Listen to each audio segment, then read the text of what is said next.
Hey y'all, hey, welcome in, welcome in. Come on, come on, come on. I have been waiting for a long time to talk to you. Me.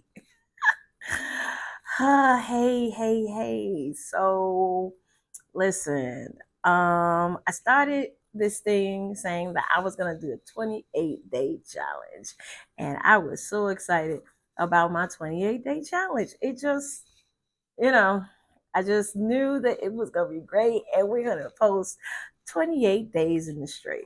And wrong. I don't even know. I don't know. I do know. I wanted to at least start something. And that was my way of starting and getting over talking to a camera or even talking in public, talking to a group of people. That was my way of doing that. However, life be life. And how many of y'all know that life be life and like, oh, and me? I got busy at work. I was super tired, and I don't want to give y'all a product that's not, at least the best that I can do. So I opted not to post, but I told myself that I would get back on.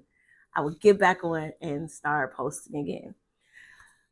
With that being said, the reason I started this channel is because I know that it's a lot of people that don't believe in love. I've heard a lot of people say that they don't believe in love, that they can't find the right man or the right chick, and they just, some people are giving up, some people are doing their own thing when it comes to love. And I want you to know that I have experienced love.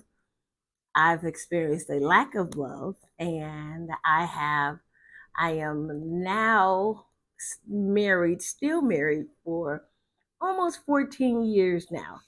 So I think that I have a lot to say about the situation with love and marriage, and how to make it work. Now,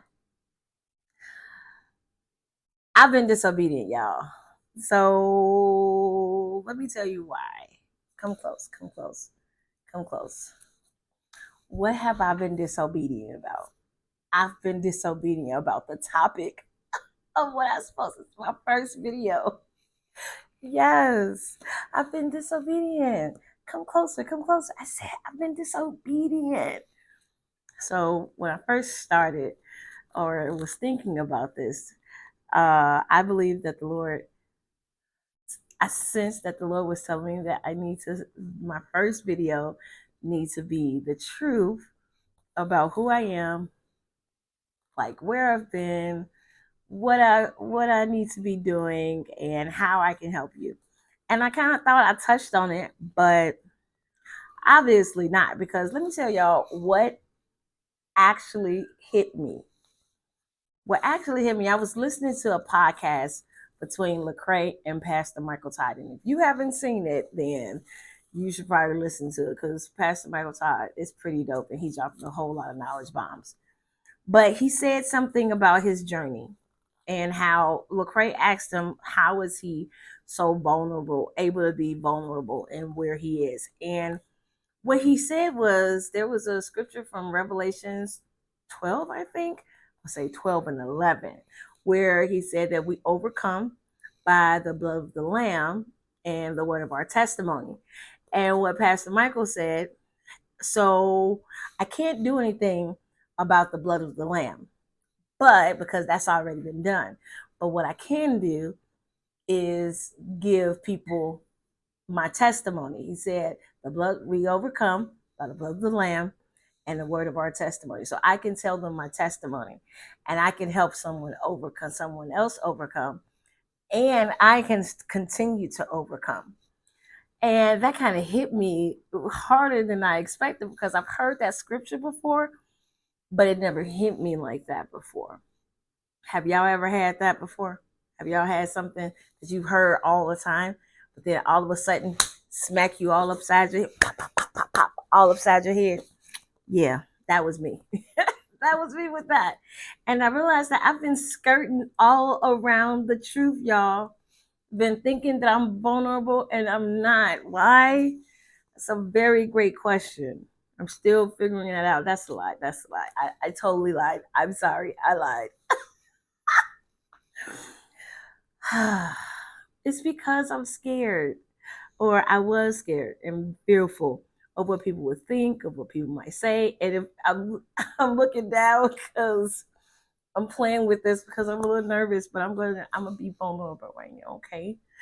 Um, what I'm gonna say, what I've been through, and people could be mean, and I just don't really want to put myself out there like that. But it's crazy because I put myself out there in a book, so why not? Why can't I verbalize it? Because I think verbalizing it makes it real and puts it out there for people to critique. And I would judge me. I'm telling you, me, would judge me. And I have been judging me. However, doesn't that kind of sound like if your heart condemns you, then God is greater than your heart? So, do I really believe God and believe that He did overcome? We do overcome by the blood of the Lamb and the word of our testimony. And if I would judge me, and if my heart is judging me, because it does, and if my heart is judging me, and the scripture says that God is greater than my heart, do I actually believe that God is greater than my heart?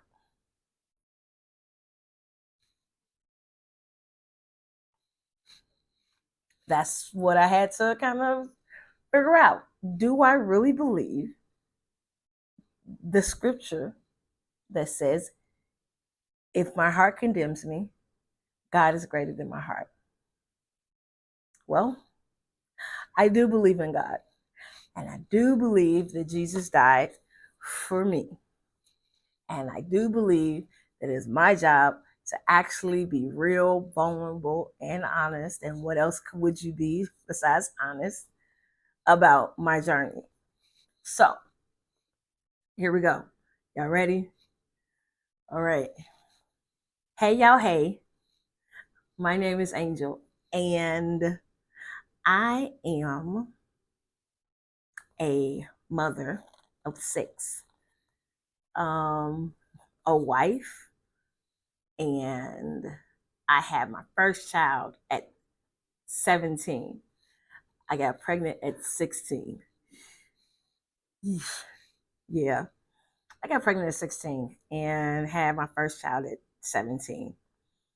And then, um, instead of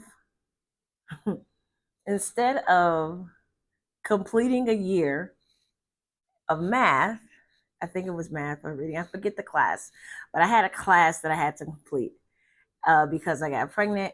And Christina, that's her name. And I had my baby at 17. At 17, and it was during the school year, the beginning of the school year, so I missed a lot of school. Outside of me just being fast out here and just doing whatever out here in these streets and skipping school. I'll tell you about one time I skipped school, and yeah, my father was not having it. He caught me. Anyway, um, I had my child at 16. I I got pregnant at 16. I had her at 17. I decided that because I was missing a credit and they wanted me to go to school, well, go stay in school for another year and not walk with my class, I decided that I wasn't going to do that. And I said, forget it. I'm going to go to get my GED. Yeah, I went to go. Instead of getting the high school diploma, I went to go get my GED.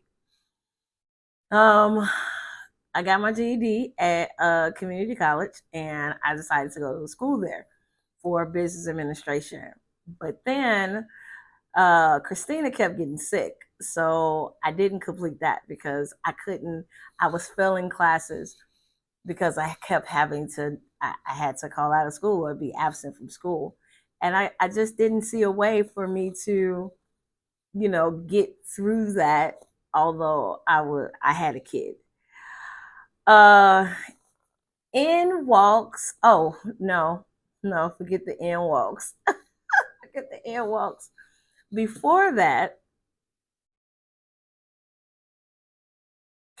I would tell y'all. Before that, let's go back to getting pregnant at 16. Baby daddy, I decided that it was a good idea to, because I knew baby daddy had a college. He was working on playing basketball on a college level. When I got pregnant, I already knew who the father was, but I told baby daddy that it wasn't his, it was someone else's. Yeah. So I lied about that. I'm pregnant, so I'm feeling devastated, guilty, shameful, and everything. During the pregnancy, I didn't find out until 6, almost 4.5, 5 months later, because I was running down the hall at school, and a security guard stopped me and said, "Hey, Angel, come here." And I'm like, "What? I'm late for class." She said, "First off, stop running the class and come here." And I came, and she she said something different about you. And then she looked at me up and down. She said, "You pregnant?" I'm like, "I ain't pregnant." But then I go home and it kept ringing in my ears, and I started thinking about when's the last time I had a menstrual, and I couldn't find it. I just it was crazy. Um, so I go to my uncle and I say, "Hey, uncle, I need to get an abortion. I'm pregnant. I need to get an abortion. I can't live like this. My life is over. It is absolutely over. What am I to do?" And my uncle said, "Are you crazy? Your father will kill me, like literally kill me. No, you're going to have to go tell him." And I'm like, "Oh, I got to tell my father that I'm pregnant. Ew." But so that was the backstory of that. That's yes. So so I dropped out of college. So I dropped out of high school to get a GED because I didn't have the patience and was guilty and shameful again. Here comes shame, here comes guilt about, having to complete a class over again um, for the whole entire year because I was already going to summer school to catch up, but I still needed one more credit. So again, went to GED, went to community college, dropped out of there because my daughter was kept getting sick, and then I met my current husband, back when I was 18 turning 19. I met him, and we had a like 3 month stint, and I found out he was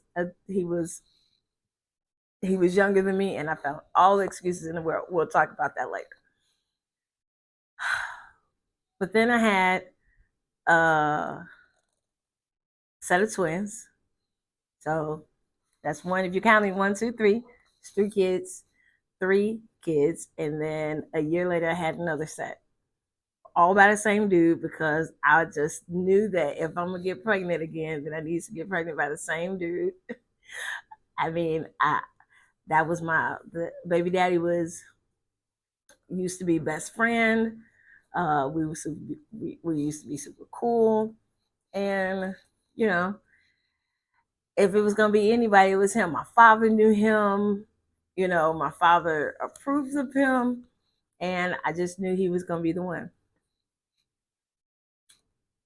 But anyway, that's the start of my story. And that's what I really didn't want to tell y'all. And it seemed like it was all over the place. But it's because I'm finally now talking about, like, actually putting out there who I am, what had happened. But you know what? As I talk about it, it doesn't feel all that bad. It doesn't. It doesn't feel all that bad. And if you listen to this and you're in the same position, just know that life gets better. Okay, life does get better. It may seem like it's the worst thing in the world, but life does get better. Um, my recommendation is that if you believe in God, great, lean on Him, please trust Him. But if you don't, my recommendation is that you get to know God and see how He can help you and help change your life. All right, part 2 is coming up next. Not next, but in the next video, I'll walk you through the rest of the stuff. But until then, um, thank you for allowing me to be vulnerable with you, because I believe that my journey can help some way, some in some way, some shape, in some form. My journey can help because we overcome by the blood of the Lamb and the word of our testimony. All right, y'all. It's not about me, y'all. And it's not about you, for real. It's really not about you. It's not about me, but it's about what love and people can do. So until then, from my heart to yours, bye.